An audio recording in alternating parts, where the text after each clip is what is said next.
All right, time for weather and sports. Let's go to the weather maps. Sierra Wave Media prognosticator Dennis Mattinson noting high pressure continuing to build toward the coast for the next few days. Ridge axis should be over California by Friday. Friday or Saturday, temperatures should be peaking. However, an upper trough brushes Northern California Saturday night into Sunday, lowering temperatures. Maybe a snowflake or two. Looks like dry weather Monday and Tuesday. Then high pressure begins to flatten by Wednesday of next week. Stronger trough makes its presence felt. Then there's a slight chance of shower from this system on or about March 7th, according to Mattinson. But he says, let's wait and see if things change before we count our chickens. We know that with Mother Nature. Either way, Dennis Mattinson says it's not enough to break us of our long dry spell. And he says the latest 8 to 14-day precipitation outlook issued by the Climate Prediction Center still favors all the western states in a below normal mode for the period from March 6th through the March 12th. Low tonight into tomorrow morning for Mammoth, 23 degrees. Bishop in the Owens Valley, 27 degrees. For Mammoth, June, Mono County on Thursday, partly cloudy skies with some light wind. 46 the expected high in Mammoth, low of about 30 degrees. Lots of sunshine Friday for Mono County. Northeast winds, 5 to 10 miles an hour. 50 the expected high in Mammoth, low of about 36 degrees. And mostly cloudy conditions Saturday for the entire region. Southwest winds, 5 to 10 miles an hour. 52 the high in Mammoth, low of about 28 degrees. For Bishop and the Owens Valley on Thursday, partly cloudy skies, some northwest winds may be blowing 5 to 15 miles an hour. 64 the expected high in Bishop, low of, I'll call it half that, 32 degrees. Friday for the valley, sunny skies, a northwest wind 5 to 10 miles an hour out of the southwest in the afternoon. 70 the expected high Friday in Bishop, low of about 36 degrees. And while we'll have overcast conditions on Saturday through the Owens Valley, southwest winds 5 to 10 miles an hour. Hey, 72 the expected high with a low of about 34 degrees. So again, a little warming trend. Hopefully we'll get some precipitation Saturday night into Sunday. Well, let's head out to the Whitmore Complex. Yeah, this is kind of nice as the CIF Southern Section Division 7 semifinal. This is part of the Ford Boys Soccer Championships presented by Farmers, taking place Tuesday at the Whitmore Complex. You know, a lot of great folks got together and did the track with the great turf field there, and the Mammoth Husky boys soccer team. They got to, put on a nice effort for the home fans yesterday. However, the Huskies lost in the CIF Southern Section semifinals. Score after the end of regulation was 0-0, no score. However, it was New View Bridge from Nuevo scoring a 4-2 victory over Mammoth, and that was on penalty kicks. Hey, the Mammoth Huskies had won their last 2 matches on penalty kicks, but again, they were beaten on penalty kicks Tuesday in the CIF Southern Section semifinals.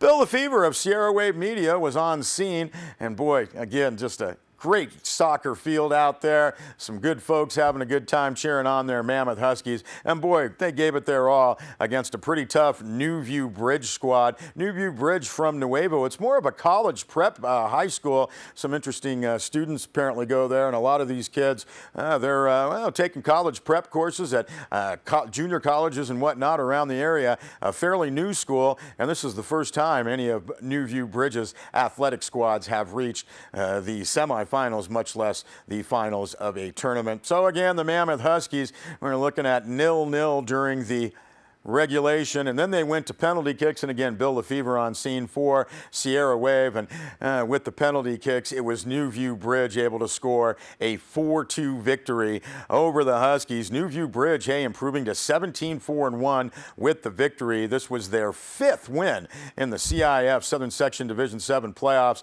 The Mammoth Huskies, coached by Jesus Moreno, had won 3 matches in the playoffs to reach the semifinals, but again, New View Bridge winning 4-2 on penalty kicks against the Mammoth Huskies. Bill Lefevre had a chance to talk with Mammoth High School Athletic Director Chris Powell about the great Whitmore field as well as the game.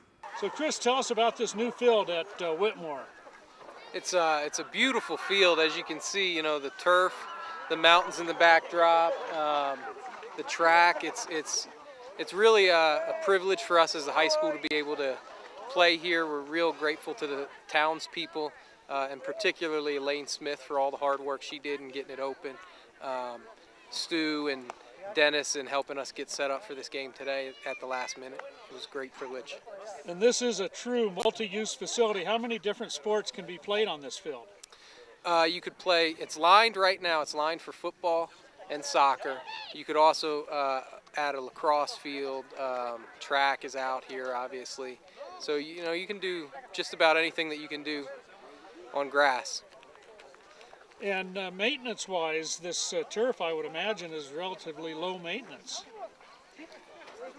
Yeah, there's some maintenance with cleaning because it doesn't grow like grass, so you have to vacuum and clean it and things like that. But overall, it should hold up pretty well. And the good thing for us is that it should clear quicker than grass fields from snow and things like that during the winter, and we'll be able to use it more year-round. And what about the players? Have you had any feedback from the kids on playing on this artificial turf? They've been begging me to come down here all year, so I haven't talked to them a whole lot yet today, but they enjoyed it quite immensely yesterday at practice and have been really looking forward to being able to use it as kind of the home field. Great. And now tell us a little bit about the game today. Oh, it was a great game. It was hard fought, good chances on both sides in the first and then especially in the second half. No goal scored during the regulation, no goal scored during the 2 overtimes, and then PKs came down. It came down to PKs, and we just couldn't quite get there. We got there on Friday, but not quite today. All right, well, a tough loss there for the Mammoth Huskies in the CIF Southern Section Division 7 semifinals to New View Bridge of Nuevo. New View Bridge will go on to meet Lennox Academy, which scored a 2-1 victory over the Cams School, and they will be meeting in a final match, Division 7, on Saturday. Hey, you know what else is coming up on Saturday? You're looking for some fun? Why don't you head on out to Diaz Lake, because it's the early opener trout derby. Diaz Lake, south of Lone Pine. Well, they're going to have a good time out there. And every child under 12 who brings in a fish to weigh will get a prize. You know, they're also going to have junior and adult categories, and you can win some prizes there. Sign-ups will start at Diaz Lake this Saturday morning at 6:30, weigh-in at noon. The final weigh-in is at 3 o'clock. Hey, the blind bogey, $800. There's also some tag fish from Alpers Trout for cash prizes. Those are good throughout the month of March. Going to have breakfast and lunch available at Diaz Lake, a 50-50 raffle. Hey, it's just a $5 entry for kids under 12, $10 entry fee for everyone else. Well, everyone besides those under 5 and over 75 who are free. Want to let folks know you must have a current fishing license for the early opener trout derby at Diaz Lake this Saturday morning. You can get some more information from the Lone Pine Chamber of Commerce at 760-876-4444. That's going to wrap up news and information for us here on Sierra Wave TV. We're part of Sierra Wave Media, along with 92.5 FM, 96.5 FM. You can hear our radio station streaming on our website, sierrawave.net. Have a great evening, everybody. Good night.